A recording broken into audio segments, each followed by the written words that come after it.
So give us a little kind of breakdown of imposter syndrome. Yeah. So imposter syndrome is a phenomenon that happens to about 70% of the human world, right? So 70% of people will have an experience with imposter syndrome at least one time in their life.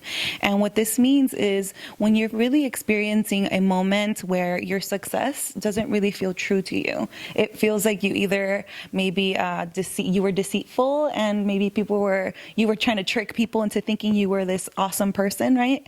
Or sometimes you feel like it's just luck, as you mentioned earlier, right? Things just kind of come out of luck, and so you don't really give yourself the credit.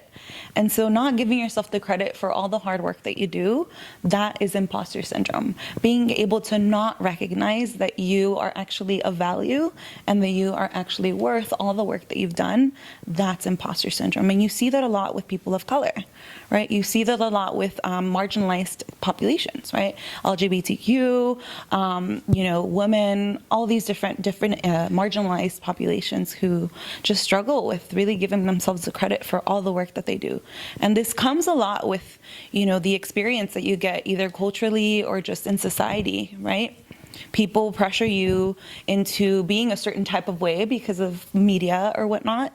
And so as soon as you achieve something, right, I've been told multiple times, right, there's a lot of microaggressions and even blatant overt racism, right? You went to UC Berkeley, right? What? You're from Inglewood and you went to UC Berkeley, right? So you see a lot of that, and that really it sticks to you.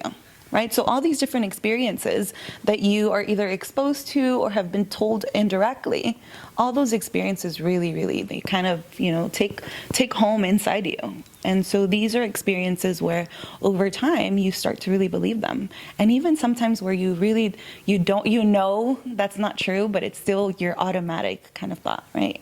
You're still like, oh, well, that was just luck.